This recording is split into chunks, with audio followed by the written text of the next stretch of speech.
오늘 성경은 사사기 1장 1절부터 10절에 있는 말씀입니다.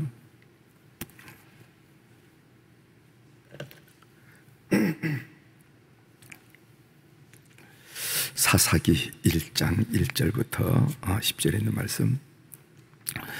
우리가 생명의 삶으로 우리가 새벽 묵상을 하고 있는데, 생명의 삶은 구약 성경을 좀 다뤘다가 신약 성경을 좀 다뤘다가 이렇게 하면서 교우들에게 소개하고 있는데, 이제 오늘부터 사사기가 되겠습니다.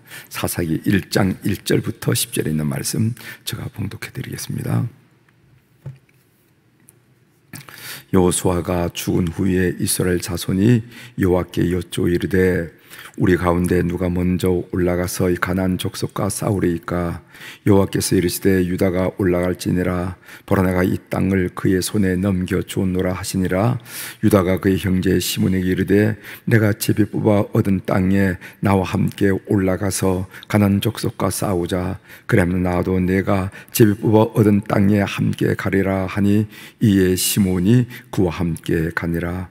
유다가 올라가매 여호와께서 가나안 족속과 브리스 족속을 그들의 손에 넘겨주시니, 그들이 베색에서 10,000명을 죽이고, 또 베색에서 아도니 베색을 만나 그와 싸워서 가나안 족속과 브리스 족속을 죽이니, 아도니 베색이 도망하는지라. 그를 쫓아가서 잡아 그의 엄지 손가락과 엄지 발가락을 자르매, 아도니 베색이 이르되, 옛적에 70명의 왕들이 그들의 엄지 손가락과 엄지 발가락이 잘리고 내 생 아래에서 먹을 것을 줍더니 하나님이 내가 향한 대로 내게 갚으심이로다 하니라. 무리가 그를 끌고 예루살렘에 이르렀더니 그가 거기서 죽었더라. 유다 자손이 예루살렘을 쳐서 점령하여 칼날로 치고 그 성을 불살랐으며, 그 후에 유다 자손이 내려가서 산지와 남방과 평지에 거주하는 가나안 족속과 싸웠고, 유다가 또 거기 가서 헤브론에 거주하는 가나안 족속을 쳐서 서세와 아히만과 달메를 죽였더라. 헤브론의 본 이름은 기랏 아르바였더라. 아멘. 10절까지 함께 읽었습니다.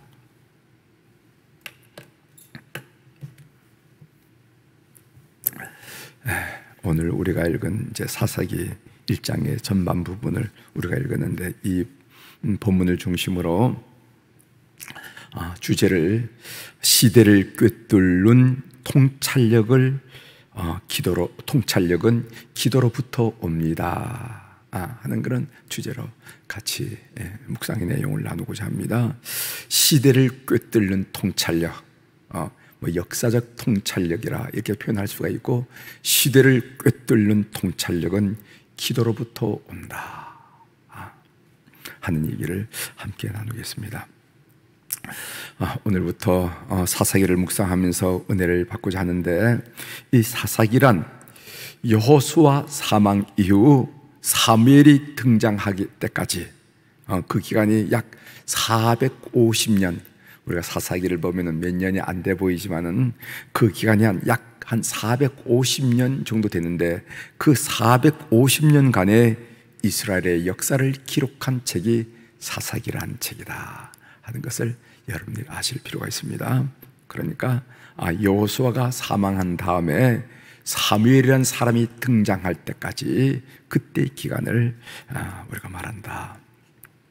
사사란 이스라엘 민족이 위기를 당할 때 하나님이 세우신 사람들로서, 그 사사 중에는 온니엘, 에훗, 드보라 같은 사람도 있고, 여러분들이 잘 아신 삼손 같은 사람도 있고, 또 기드온 같은 사람들이 있는데, 이런 사람들을, 이런 인물들을 사사라 이렇게 이야기를 합니다. 사사기 2장 18절에 보면 이런 말씀 써요. 여호와께서 그들을 위하여 사사들을 세우실 때에는 그 사사와 함께 하셨고, 그 사사가 사는 날 동안에는 여호와께서 그들을 대적의 손에서 구원하셨으니, 이는 그들이 대적에게 압박과 괴롭게 함을 받아 슬피 부르짖음으로 여호와께서 뜻을 돌이켰음이거늘, 이런 말씀이 있어요. 그러니까 이 사사들의 역할이 뭐냐면은, 첫 번째로 이스라엘 민족을 적의 손으로부터 구원하는 일, 두 번째로는 백성들의 옳고 그름을 재판하는 일, 이게 사사의 역할이었습니다. 그리고 세 번째로는 몇몇 지파로, 어떤 데는 한 지파, 어떤 데는 몇몇 지파를 사사가 산 날 동안 다스리는 일을 했습니다. 그 당시 이스라엘 공동체는 어떤 공동체냐면은, 우린 지금 민주정이잖아요. 그 당시에는 지파 공동체였습니다. 지파들이 함께 어울려서 나라를 이루어서 이렇게 가는 그런 지파 공동체였어요. 그러니까 저 지파를 다스린다고 해서 우리 지파를 다스리는 건 아니었으니까 몇몇 지파 또는 한 지파, 몇몇 지파를 다스리던 그런 사사가 있었습니다. 그러나 왕과 같이 권력을 세습하지는 않았어요. 세습하지는 않았습니다.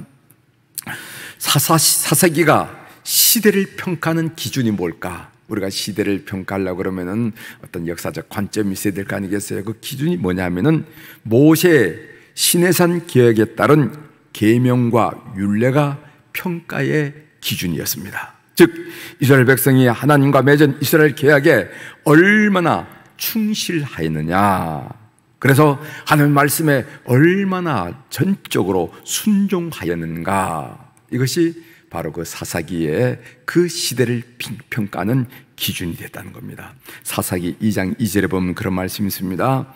너희는 이 땅의 주민과 언약을 맺지 말며 그들의 제단들을 헐라 하였거늘 너희가 내 목소리를 듣지 아니하였으니 어찌하여 그리하였느냐, 이렇게 말했습니다. 오늘 사사기 2장 2절에 보면은 하나님께서 사사기가 그 시대를 평가하는 기준이 뭔가, 그것은 너희들이 시내산 계약에 충실하느냐 신실하느냐, 그 계약에서 주어진 하나님의 계명과 율례들을 잘 따르느냐 순종하느냐, 그것이 기준이 되는 것을 우리가 보게 됩니다. 사사기는요, 그 시대에 이스라엘 백성들이 얼마나 풍족하게 살았느냐는 그건 관심이 없어요. 그 당시 국민소득이 얼마였지? 그 후시대는 국민소득이 얼마였지? 그런 데는 전혀 관심이 없었습니다. 오로지 하나님과 맺은 계약에 충실했느냐, 그리고 그 계약 속에 있는 하나님의 율례들을 충실하게 따르느냐, 순종했느냐, 그것이 그들의 판단 기준이었음을 우리는 알게 됩니다. 이 시대에 하나님이 우리를 평가하는 기준이 무엇일까? 어제 묵상 중에 생각나는 하나의 주제였습니다. 하나님이 오늘 우리가 이 시대에 살아가고 있는데 이 시대를 향한 평가 기준은 무엇이었을까?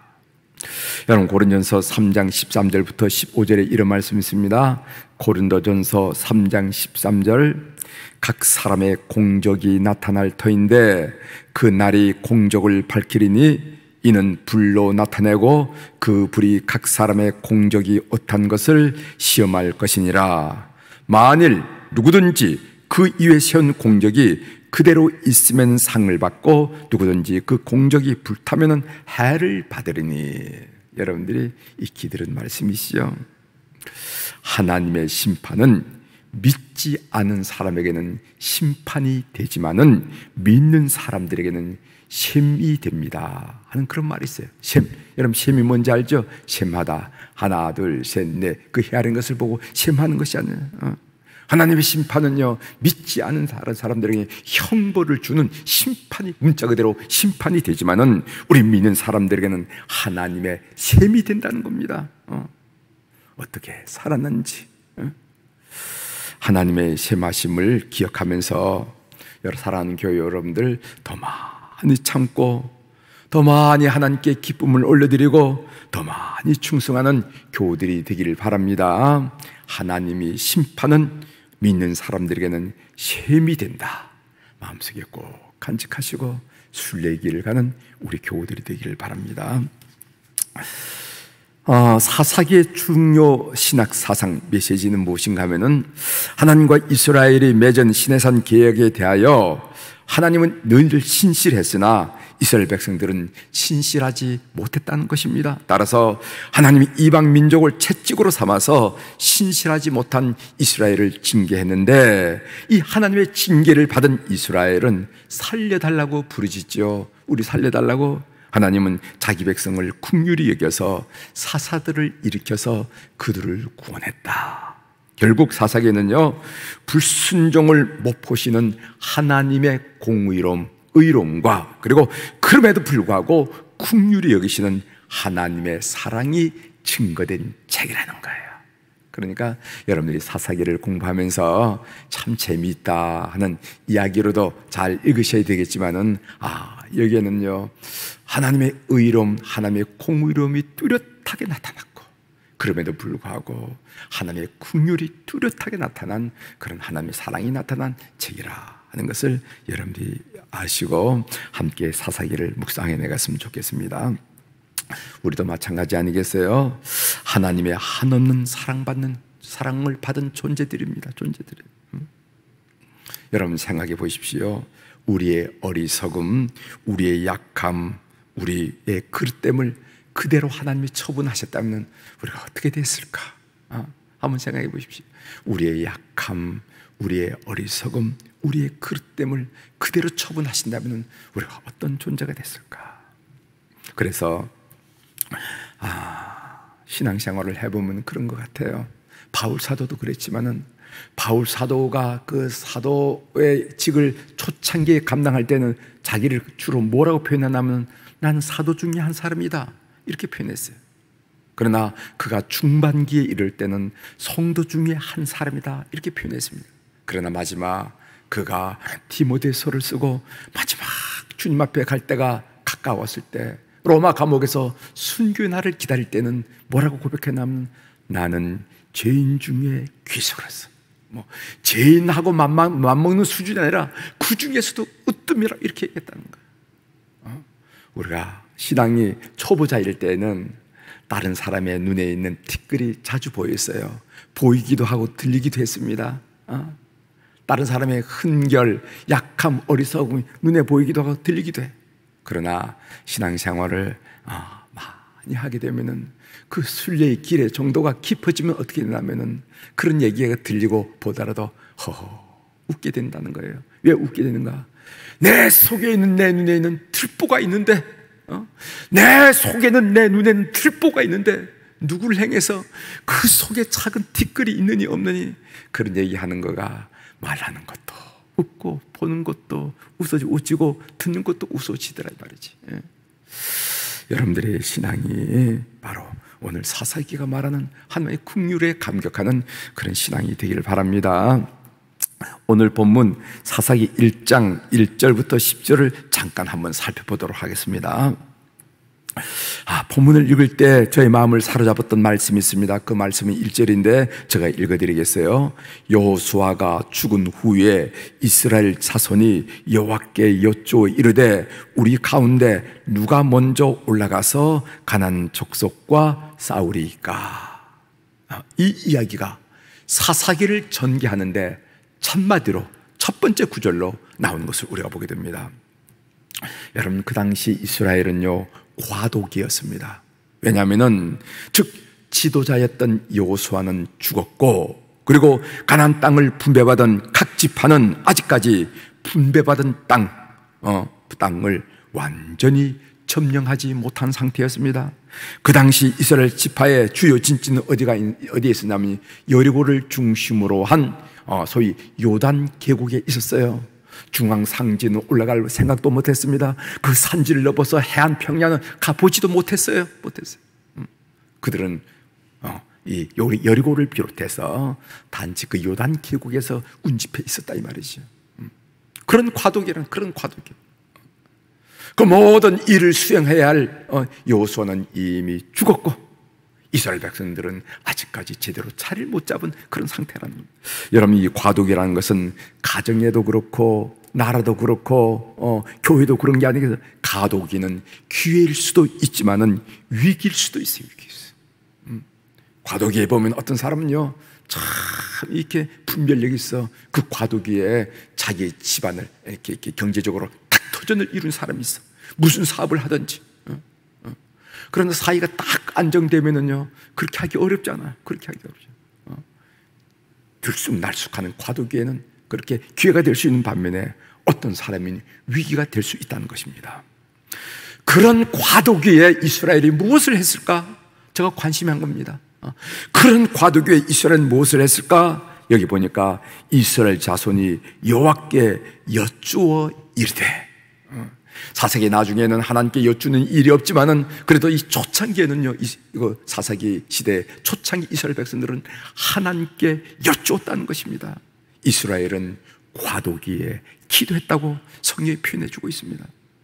사사기를 시작하면서 이 말씀을 첫 번째 구절로 강조한 것은 우리에게 주는 지혜와 의미와 교훈이 있다고 믿습니다. 과도기에 해야 할 일은, 가장 중요한 일은 기도하는 이름을 여러 교우들의 마음속에 간직하시길 바랍니다. 그래야 시대를 꿰뚫는 통찰력을 우리가 얻을 수가 있다는 것입니다. 이 시대를 향하신 하나님의 음성과 하나님의 뜻을 우리가 파악할 수 있다는 거예요. 오늘 우리가 2021년을 살고 있는데 이 시대는 우리 한국교회의 과도기입니다. 과도기. 1990년대 중반부터 한국교회는 이렇게 기울기 시작했어요.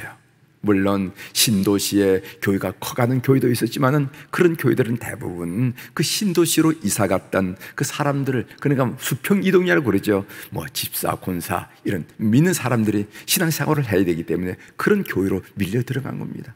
그러나 우리 한국 교회는 전반적으로 그 기울기가 기울어졌어요. 이것이 1990년대 중반부터 그 현상이 드러나기 시작했습니다. 그러다가 코로나19 바이러스를 겪으면서 한국 교회는 치명타를 맞았어요. 치명타를.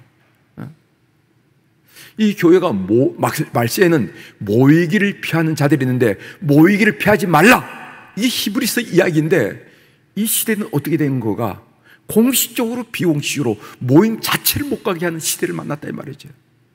이렇게 답답한 시대가 어디 있겠습니까? 뭐를 어떻게 모여야 뭐를 어떻게 의논을 하고 뭐를 해볼 텐데 모임 자체를 못하게 하는 이런 사회가 우리가 지금 경험하고 있다 이 말이죠. 혹자는 말하기를 이런 상황에서 아이고 어떻게 되겠지 하는 체념하는 사람도 있고, 또 어떤 사람은 이 코로나가 끝나면은 예전처럼 회복되리라 하고 그런 어떤 순진한 그런 기대를 갖는 사람도 있고, 또 어떤 사람은 여전히 70년대 80년처럼 부흥의 시기가 올 수 있어 라면서 이야기하는 사람도 있음을 주변에서 보게 됩니다. 이 과도기에 우리가 해야 할 우선적이고 중요한 일은 무엇일까? 저는 오늘 이 사사기 첫 절을 보면서 기도하는 일이라고 강력하게 말씀하시는 주님의 음성을 들었어요. 그래야 시대를 꿰뚫는 통찰력을 얻을 수 있다는 것입니다. 그래야만 이 시대를 행하신 하나님의 음성을 들을 수 있다는 것입니다. 그래야 시대가 주는 허무주의에서부터 벗어날 수가 있고, 이 시대가 주는 막연한 몽상으로부터 벗어날 수가 있어요. 하나님의 뜻을 구현하는 제자가 될 수 있다고 저는 확신합니다. 기도하는 여러분들이 꼭 되시기를 바랍니다. 그 초소가 어떻든 간에, 그때가 어떻든 간에 꼭 기도하면서 이 시대, 우리를 들어서 이 시대 교회를 향하신 하나님의 음성을 듣는 교우들이 되기를 주의 이름으로 축원합니다. 기도하시겠습니다.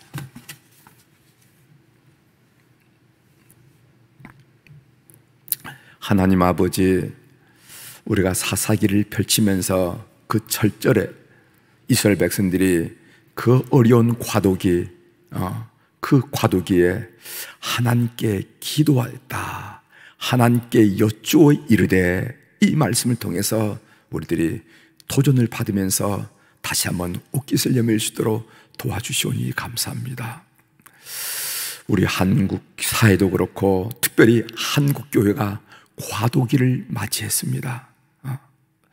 모이기를 피하는 어떤 사람의 습관과 같이 하지 말라고 히브리서는 말세를 당하여 권면하고 권고했는데, 지금은 공식적으로 비공식적으로 이렇게 모이기를 어려운 이런 상황과 시대적 여건을 우리가 만나게 되었습니다. 이럴 때 이 과도기에 하나님이 우리를 향하신 뜻은 무엇인지, 이 시대에 행하여 하나님께서 말씀하신 바는 무엇인지 우리 교우들이 정말 겸손히 주님 앞에 머물러 기도함으로 귀를 기울일 수 있도록 은혜를 베풀어 주옵소서. 그래서 이 시대의 사명을, 이 시대의 부름을, 이 시대의 말씀을 구현하는 그리스도의 제자들이 다 될 수 있도록 은혜를 베풀어 주옵소서. 하나님, 오늘 또 우리 사랑 교우들이 주님 전에 11조 헌금, 그리고 감사헌금, 그리고 또 1,000번째 헌금을 주님 앞에 올려드리면서 오늘 이 재단을 풍성하게 하시오니 진심으로 감사를 드립니다. 우리 주님이 우리 알다시피 우리가 무슨 넉넉하거나 쓸 데가 없거나 쓰고 남아서 드는 것이 아니라 참으로 하나님, 그 하나님이 내 생명의 주권자이며 내 삶의 절대 주권자임을 확실히 알고 고백하기에 우리의 삶의 모든 것을 주님께 의탁되는 마음으로, 그 표시로, 그 정성으로 주님 앞에 이 물질을 올려드렸사오니 주님, 이름들을 챙기시고 사연들을 통촉하여 주시옵소서. 그래서 삶의 칠곡을 건널 때, 삶의 높은 장애물을 기어오를 때 주님께서 함께 하심으로 말미암아 승리하는 아름다운 열매를 맺는 우리 교우들이 될 수 있도록 주님 역사하여 주시옵소서. 우리 삶에 가까이 계시고 인도하시고 보호하시고 방어하시고 역사하시는 하나님을 경험하는 귀한 물질로 주께서 연락하여 주시옵소서. 하나님, 오늘 또 우리 사랑하는 환우들을 위하여 기도할 수 있도록 은총을 베풀어 주셔서 감사합니다. 병원에서 회복하며 성도들의 기도에 감사하면서 감사합니다를 고백하는 교우들도 있습니다.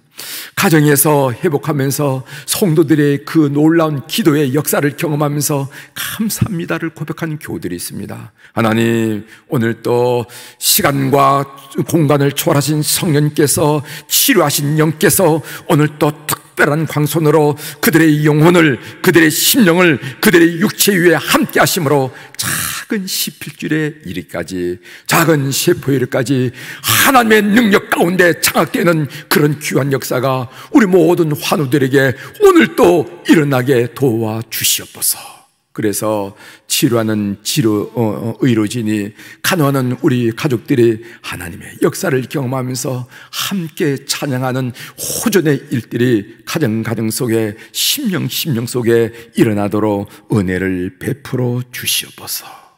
하나님, 오늘 또 우리 사랑하는 귀한 우리 안나 여선교 회원들, 우리 모세 남선교 회원들을 위하여 기도합니다. 그렇지 않아도 출입이 어려운 시대를 맞이했는데 코로나 상황 때문에 토도군에 이렇게 출입하기 어려울 때 하나님, 때때로 허전함과 허무함과 소외감과 애로움을 느끼기 쉬워서 오늘 또 하나님께 기도를 올립니다. 하나님, 하루의 시간을 봐도 그 저녁 노을이 황홀하고 찬란한 것을 우리가 느끼게 되는데, 젊은 날 주님 바라고 집주한 우리 안나 여선교회원들, 우리 모세 남선교회원들에게 그 여생이, 그 마지막 일정이 황홀하고 찬란하고 열매가 풍성하고 소망이 넘치고 기쁘고 감사를 고백하는 그런 나날들이 되도록 은혜를 베풀어 주시옵소서. 특별히 자녀들을 바라볼 때 하나님의 사랑의 흔적을 많이 보면서 감사합니다. 그렇게 고백하는 하루하루가 될 수 있도록 은총을 베풀어 주옵소서. 오늘 또 눈만 감으면 우리 머리에 떠오르는 우리의 자녀들, 우리 손자 손녀들 주님 앞에 올려드리며 기도합니다. 역사하여 주시옵소서. 우리가 할 수 있는 일이 아무것도 없음을 고백드리면서 전적으로 주님의 사랑과 그 능력과 그 지혜를 의탁하면서 주님 앞에 올려드리오니 역사하여 주시옵소서.